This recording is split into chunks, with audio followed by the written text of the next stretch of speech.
on three. 1, 2, 3. Win!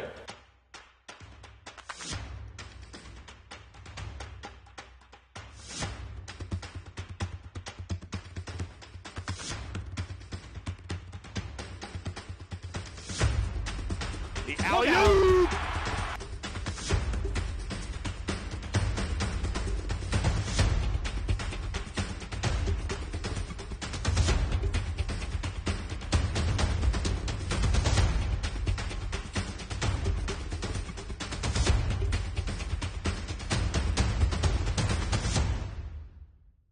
Hello, Saints fans, and welcome to the Coaches Show. This is your show, an in-depth analysis of St. Martin's softball. Alongside head coach Jim Peterson. Coach, great to have you along. And 19-9 record, 4-4 in conference play. Coach, what stands out about the early portion of this season in your perspective? We're off to a really good start. I think the biggest thing this year is we have a lot of hitters that are hitting well and multiple hitters in the top 10 in the GNAC. So we're scoring a lot of runs this year. So that's probably been the biggest difference as our team has grown over the last couple years. So you mentioned about hitting, and it begins in many constraints with Heather Ebner. What makes her so great to coach? Again, including Ebner, we have her hitting number 2, and Ashley has done a really good job in a leadoff spot getting on base. So it gives Heather or Shelby or even Haley, again, opportunities for RBIs. So what has really helped our team is getting runners on base, and then we got a lot of hitters that can hit them in. So we have multiple hitters in the top 10 in the league right now. So that's been really good for us as far as productivity, putting runs on the board. And that's shown especially for St. Martin's in the past recent weeks. And it's been a little bit of a tough journey playing in Florida and Northwest Nazarene.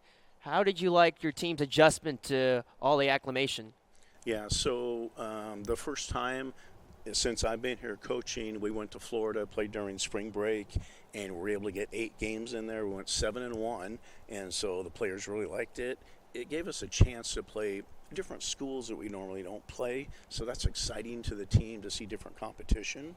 And then coming back from that trip and going to NNU, the team, we're a little bit tired right now, so we needed a break at this point, but we're still playing really well right now. And going forward, if we continue to score runs the way we're doing, we could finish off with a really good season. And for the early start, St. Martin's has faced a couple of top-notch programs, Western Washington playing them when they were on the cusp of the top 10 in the nation and coming away with a series split. So St. Martin is definitely in good hands for the future. When you talk about the future, this is a team that definitely has a lot of youth on their side. Yeah, and in the GNAC, we've had the GNAC Freshman of the Year on our team 3 of the last 4 years, and we only graduate 2 seniors on this team right now, so the future still looks really bright for the team. And again, it comes down to us is that if we clean up our defense a little bit and we continue to score runs, yeah, the rest of the season looks exciting. Well, when we look at the totality of the season body, this weekend, no games. It's a bye week for you guys. What's going to be the focus during an important season as this? Yeah, and we've talked to the players already about is we're going to do a little more defense. We're scoring runs. We're getting runners on base. We're getting key hits. And now can we clean up our defense a little bit? And then pitching-wise, can we get a few more quality pitches in the mix to close innings out? So this week during our break, it's mainly going to be focused on a lot of defense. A lot of defense-oriented tactics. And what's it going to take in order to have such great defense against teams in the conference? Yeah, and we've talked as a team over the last couple weeks of if we can start cleaning up little aspects of the game and not giving away runs, we become a tough team to beat. So we're putting runs on the board. Now how can we as a team start limiting other schools from not scoring as many runs? And that's going to be one of the keys coming up down the stretch all the way up until the first week of May. Yep. GNAC tournament coming up. But look at your story, Coach, and your journey. 8 years with the program. How did it all begin? So I came here as a volunteer assistant, and then after that first year, they made a coaching change. And so Bob Grisham offered me the interim tag as the head coach, and so I accepted that.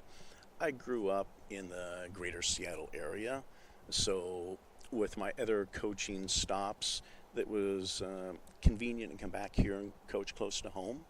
And then it was a little bit of a rebuild the couple first years after taking on the head coaching job, but now we've got a pretty good recruiting base going, and the success of the team, we're going on our 5th winning season now. We made the GNAC League playoffs 4 years in a row, so I think, like I said, the team is still young, and we have a good young group of girls that are, we're improving every year. You talk about special players, and all of them are special. Who stand out the most out of your 8 years here at SMU? We've had several players on our roster, and we've had multiple first-team All-League GNAC players and stuff. So on the current team, Chloe Leverington, our senior pitcher, she set the single-season strikeout record last year. So, and then she's really good in the circle for us, and she's, I think, 11-1 in the season right now. So she's kind of our solid rock in the circle. And then, like I said, with the hitting, we've got Ashley leading off, we've got Heather, we've got Shelby, we've got Haley Gunna, and then the bottom half of the lineup is starting to get hits. So we're putting runs on the board, and so it's exciting to see the team.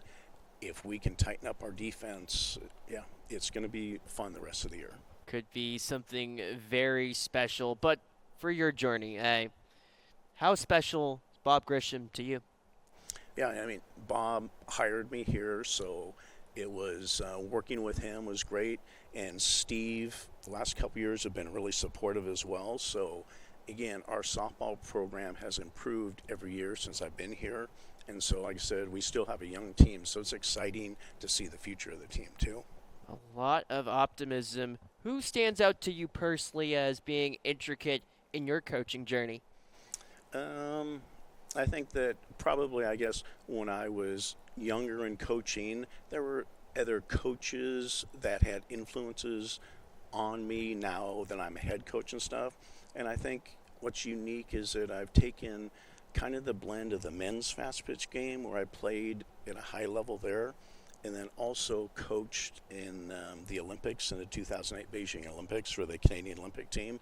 So I've taken a blend of the men's and the women's game, and we talked to our players about, we have a system, a style, a brand, a philosophy that we teach, and the players buy into that. So I think that blend has been successful for us. Blend has boded towards the success of St. Martin's, not only for this season, but for many years to come. And if for you, Coach, a look ahead at some of the big tests coming up. Montana State Billings on the road back. How important is that going to be next week to get off on the right foot? Yeah, and we don't have very many home series this year, so we want to play well when we have our home games, and so that'll be a good challenge for us. Montana Billings, they score a lot of runs, so we got to figure out a way to limit them from scoring runs, and if we keep hitting the ball, we can put the runs on the board. Could be a very exciting weekend coming up against the Jackets, but also for this St. Martin's team and this community as a whole, what makes SMU so valuable and a place that you cherish?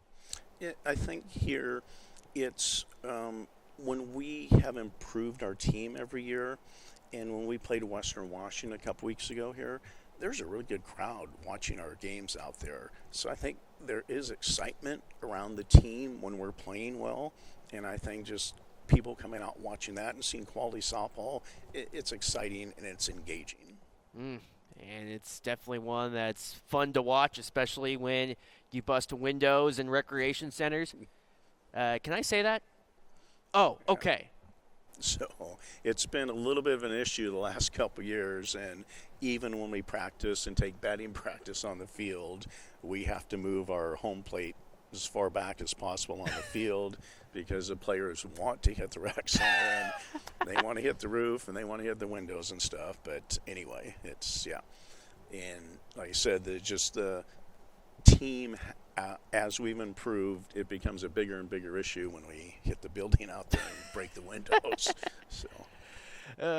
Funny to hit the windows, but yeah, a lot of promise for St. Martin softball going ahead, and with the program as a whole for not only this year but years to come. But Coach Peterson, thanks for the time. That's all the time that we have for the Coaches Show, and as always, it's a great day to be a Saint.